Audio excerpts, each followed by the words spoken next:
Hari pertama suasana di UGD. Mas, tolong bapak saya, Mas. Baik Bu, akan kami antar ke UGD. Aduh Mas, perut saya nyeri. Terus saya mual-mual. Baik Pak, akan terlebih dahulu saya akan melakukan pemeriksaannya. Selanjutnya akan saya diperiksakan oleh dokter. Perawat 1 mengecek tekanan darah, nadi, dan suhu pasien. Permisi Mbak, boleh bantu saya melengkapi data administrasi Bapaknya? Boleh, Sus. Baik, nama dan umur Bapaknya? Nama bapak saya Eduardo, umurnya 40 tahun. Baik, bisa ceritakan apa yang Bapak keluhkan? Bapak saya perutnya sakit, kemudian mual, Sus. Ini sudah terjadi 4 hari yang lalu. Barusan juga muntah, lalu tadi sempat pipis, dan pipisnya tuh warna kayak teh gitu, Sus. Bapak saya kenapa ya, Sus? Apakah sebelumnya sudah sempat meminum obat untuk menangani hal tersebut? Belum, Sus. Hanya minum air hangat aja. Baik, Mbak. Terima kasih atas informasinya. Untuk penyakit yang diderita oleh Bapak, akan kami periksa lebih lanjut ya, Mbak. Mohon tetap tenang. Setelah dilakukan pengecekan oleh suster, didapatkan hasil bahwa tekanan darah 140/80, nadi 90, dan suhu 37,5 derajat Celcius. Kemudian dokter mengunjungi pasien dan suster 2 menyerahkan data pasien. Permisi Sus, selamat pagi Pak Eduardo. Perkenalkan saya Novi Munde yang bertugas pada pagi hari ini. Tadi saya dapat laporan dari rekan perawat saya terkait kondisi Bapak. Apakah benar Bapak mengeluhkan rasa nyeri perut, rasa mual, sama sempat muntah ya Pak? Lalu waktu kencing berwarna coklat seperti teh. Apakah benar Pak? Ya dok. Ya seperti itu dok. Belum minum obat untuk mengatasinya ya Pak? Kalau boleh tahu sakitnya di sebelah bagian mana ya Pak? Belum dok, sakitnya itu di sebelah sini dok. Apakah ada keluarga pasien? Saya, Dok, keluarganya. Baik, Bapak silakan berbaring. Saya akan periksa terlebih dahulu ya Pak. Apakah sebelumnya Bapak pernah mengalami hal seperti ini? Pernah dok, seingat saya itu 1 tahun yang lalu. Apakah Bapak pernah punya riwayat penyakit? Bapak saya punya riwayat penyakit hepatitis, Dok, dan itu sudah 1 tahun yang lalu. Baik, dilihat dari kondisi Bapak, saya sarankan untuk mengecek darah di lab ya. Apakah Bapak bersedia? Ya dok, secepatnya saya sudah kesakitan. Kemudian perawat mengambil darah pasien. Iya Bapak, tunggu sebentar ya, saya akan meresepkan obat. Apakah bisa berbicara dengan keluarga Bapak Eduardo? Bisa Dok, saya sendiri. Jadi begini Mbak, untuk mengatasi nyeri Bapak Eduardo, silakan Mbak menebus resep obat di instalasi farmasi ya, sambil menunggu hasil cek darahnya keluar. Keluarga pasien datang membawa Novalgin, Tomid, dan ringan laktat, serta menyerahkan ke perawat. Perawat kemudian menginjeksi dan memasukkan infus kepada Bapak Eduardo. Beberapa saat kemudian, hasil laboratorium cek darah Bapak Eduardo keluar. Permisi dok, hasil dari pemeriksaan lab atas nama Bapak Eduardo dengan umur 40 tahun. Saya berikan Baik Mbak. Baik Mbak, terima kasih. Ya, Mbak.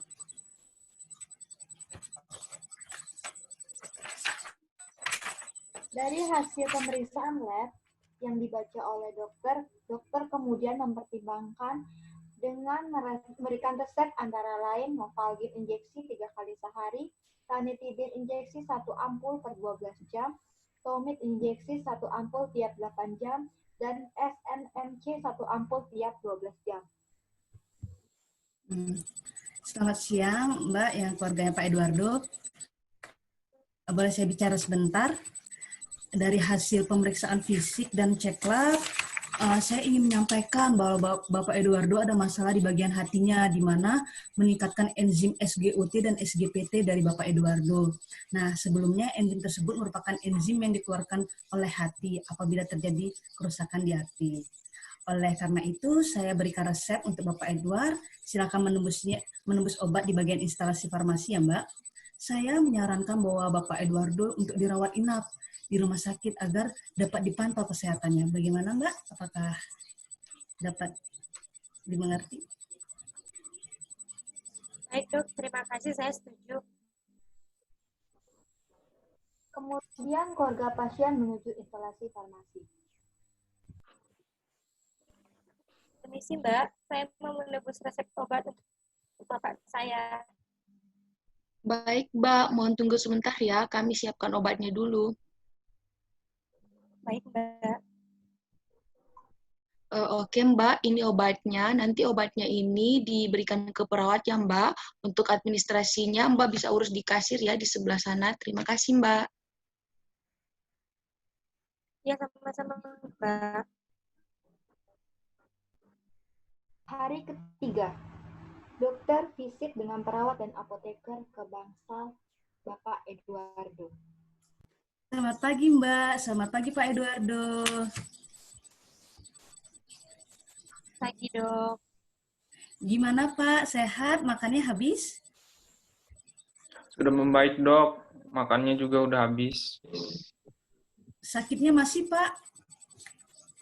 Tidak, Dok. Sudah berkurang. Mualnya juga udah mulai hilang. Baik, Pak. Kami akan melakukan pemeriksaan untuk melihat perkembangan kesehatan Bapak ya. Baik, Dok. Perawat memeriksa tensi, suhu, dan nadi pasien. Gimana, Pak? Setelah minum obatnya, apakah merasa gejala lain? Saat ini tidak ada sih, Mbak. Kemarin memang sedikit pusing, tetapi tidak terlalu mengganggu saya. Oke, baik, Pak. Apakah muncul seperti kemerahan atau bengkak-bengkak di tubuh Bapak saat ini? Tidak ada sih, Mbak. Saya rasa aman semua. Oh, baik, Pak. Bapak sudah mulai sehat ya? Tidak lemas lagi? Ya, Mbak. Udah mulai ada tenaga. Perawat selesai memeriksa dan menyerahkan hasil pemeriksaan kepada dokter.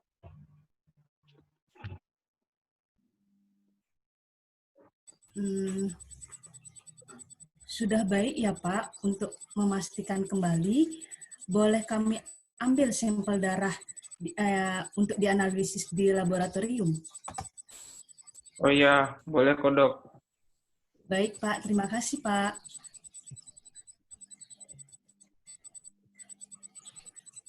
Kemudian perawat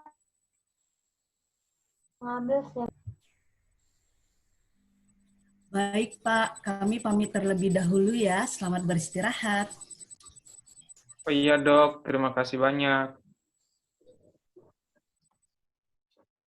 Dokter, perawat, dan apoteker pergi dari ruangan. Perawat membawa sampel darah ke bagian laboratorium. Beberapa saat kemudian, hasil lab keluar dan perawat membawanya ke dokter.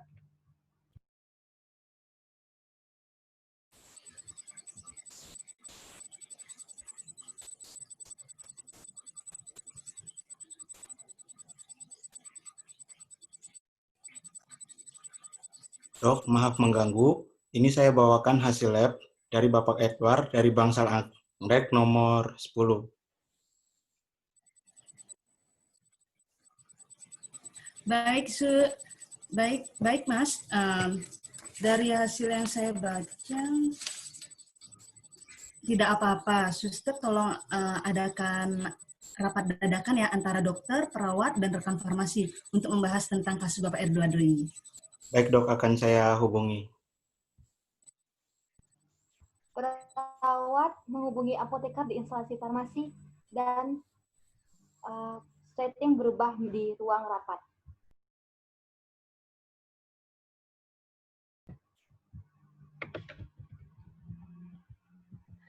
Selamat siang, dokter dan rekan apoteker. Perkenalkan, saya Apoteker Febi yang akan memfasilitasi sebagai moderator rapat kali ini. Sebelumnya tidak lupa kita ucapkan bersyukur karena dapat berkumpul di ruangan ini untuk mendiskusikan terkait terapi Bapak Eduardo dari Bangsal Anggrek nomor 10. Sebelum kita awal rapat ini, kita akan berdoa kepada Tuhan. Berdoa menurut kepercayaan masing-masing dimulai. Berdoa selesai. Baiklah rekan-rekan sekalian, tujuan dari rapat kita saat ini adalah membahas terkait pertimbangan pemilihan terapi untuk Bapak Eduardo.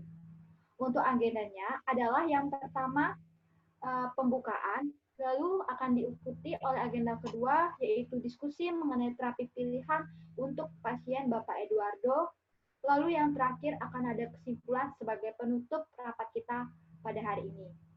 Baiklah, kita mulai diskusi dengan penyampaian kasus oleh pasien. Dengan hormat, saya persilakan untuk perawat menyampaikan kasusnya.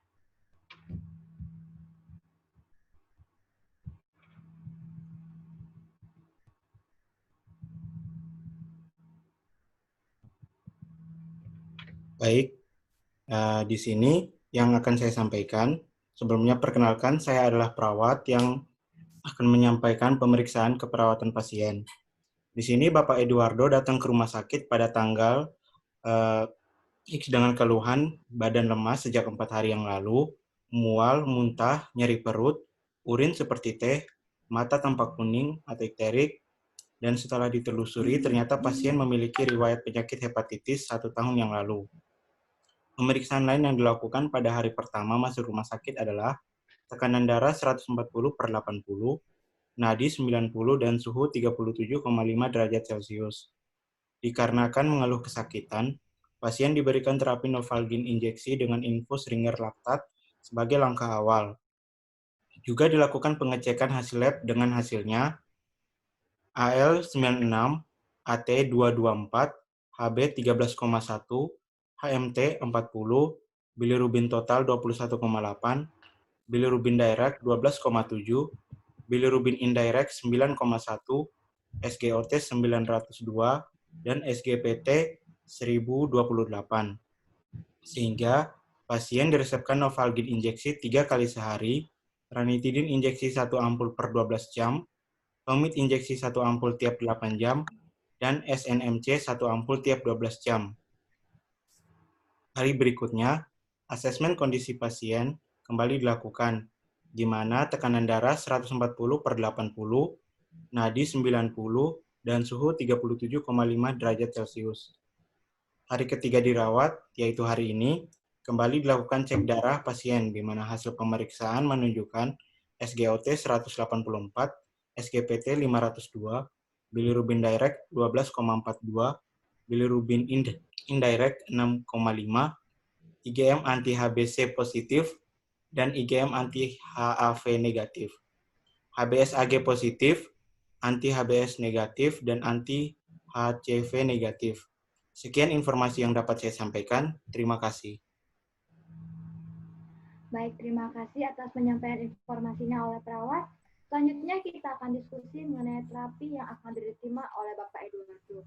Saya persilakan kepada dokter untuk menyampaikan anamnesis dan diagnosis untuk pasien Eduardo. Selamat siang, terima kasih atas waktunya. Perkenalkan saya Dr. Maudi yang menangani pasien Eduardo. Baik, saya akan menyampaikan pendapat saya dari anamnesa awal pasien mengatakan adanya nyeri pada region abdomal hipokondriak kanan, lalu dari pengamatan pasien mengalami ikterik pada bagian mata. Nah, berdasarkan anamnesis ini, saya memperkirakan nyeri yang dialami Pak Eduardo suspek hepatitis.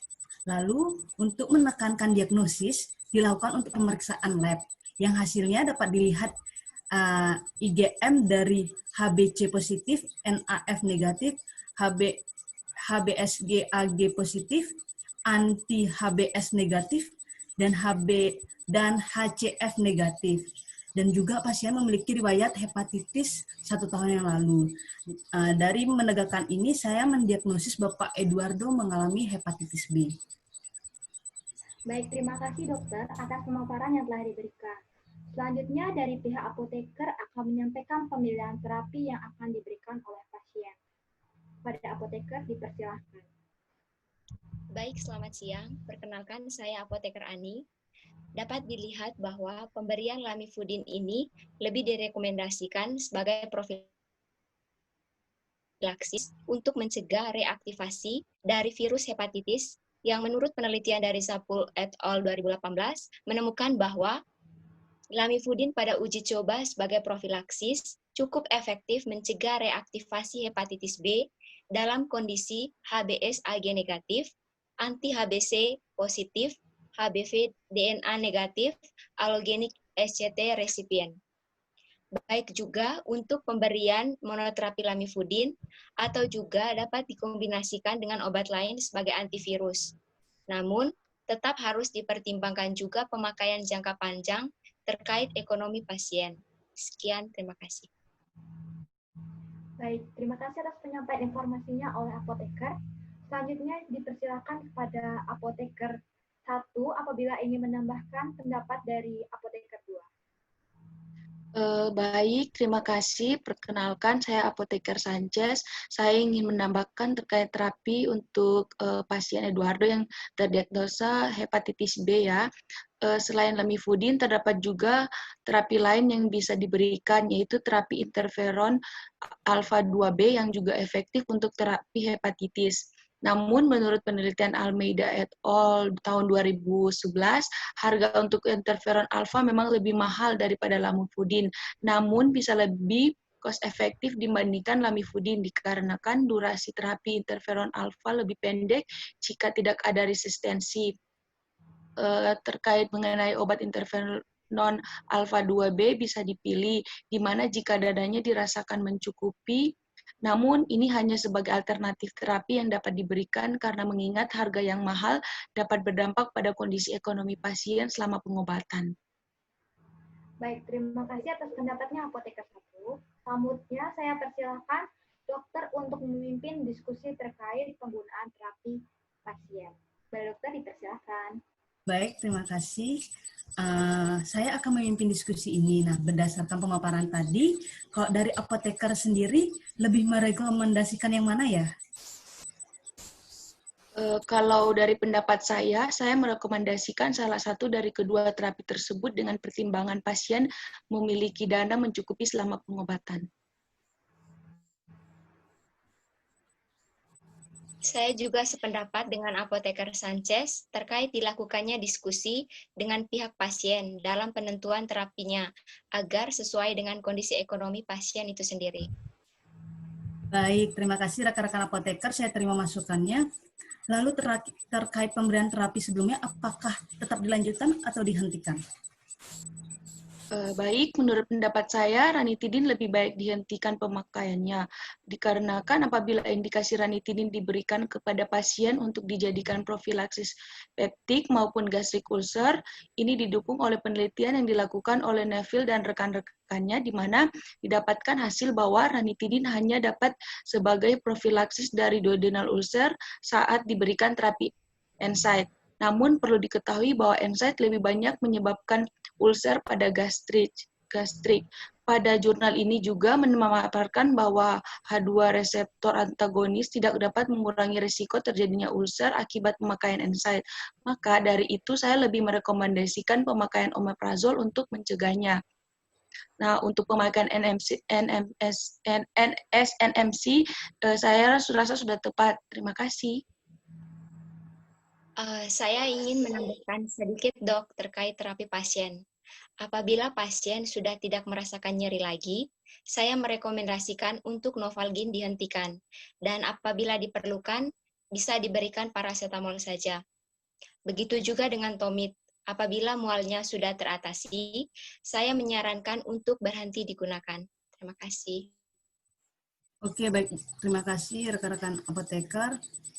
Saya terima saran dari rekan-rekan apoteker. Jadi pasien ini diberikan terapi antiviral antara lamivudin dan interferon alfa beta 2 tergantung dari kondisi ekonomi pasien. Nah, suplemen hati tetap diberikan dan Novalgin serta Tomid dihentikan apabila sudah tidak mengalami gejala nyeri seperti nyeri maupun mual. Untuk perawat, setelah ini saya minta tolong untuk ditanyakan kepada keluarga pasien terkait pemilihan terapi antiviralnya ya.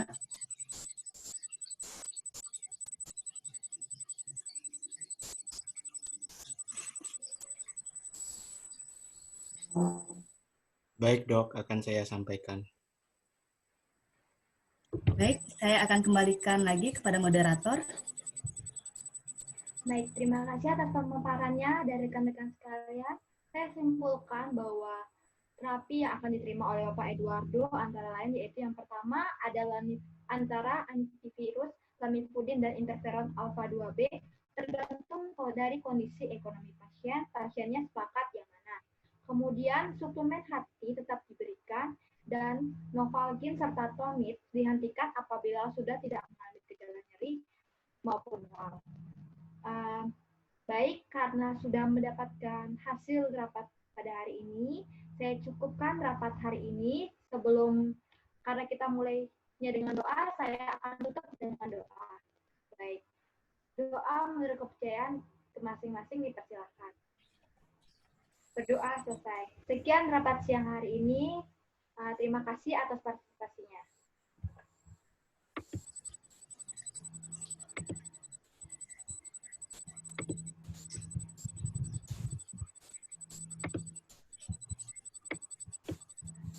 Perawat menanyakan kepada keluarga pasien dan keluarga pasien memilih lamivudin sebagai obat antivirusnya.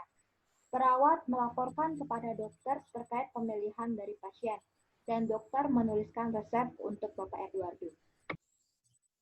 Silakan Sus, untuk resep ini diberikan kepada keluarga pasien dan ditebus di instalasi farmasi. Baik dok, akan segera saya sampaikan. Terima kasih Sus. Sama-sama dok. Perawat 1 menuju bangsal anggrek nomor 10. Permisi Mbak, permisi Pak. Maaf mengganggu waktu istirahatnya. Ini saya bawakan resep dari dokter untuk Bapak Eduardo. Mohon untuk segera ditebus ya. Oh ya Mas, saya akan tebus sekarang. Keluarga pasien kemudian menuju instalasi farmasi untuk menebus resep. Nomor urut 50, silakan. Selamat siang, Mbak. Ada yang bisa saya bantu? Ini Mbak mau menebus resep untuk Bapak saya. Oh, baik, Mbak. Mohon tunggu sebentar ya. Saya siapkan obatnya.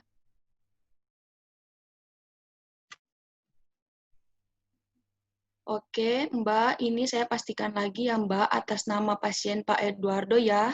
Untuk obatnya adalah lamivudin untuk mengobati hepatitisnya dan juga biokurlif sebagai suplemen untuk meningkatkan fungsi hati Bapak Eduardo.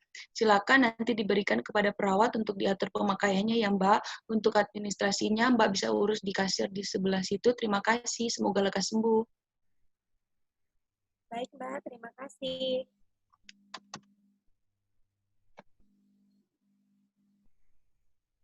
Permisi Mbak. Ini saya bawakan obat lamivudin dan biokurfil untuk Bapak Eduardo. Baik Mas. Apakah Bapaknya udah makan? Sudah Mas. Nah, baik, kalau begitu obat ini langsung diminum ya Pak dengan air putih. Kalau ada keluhan silakan hubungi saya. Semoga lekas sembuh ya Pak. Terima kasih Mas. Hari keempat.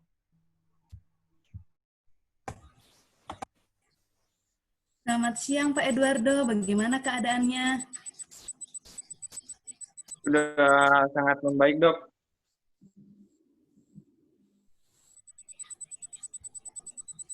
Perawat kemudian memeriksa tensi, suhu, dan nadi pasien. Gimana Pak setelah minum obat? Apakah merasakan gejala lain? Saat ini sih tidak ada.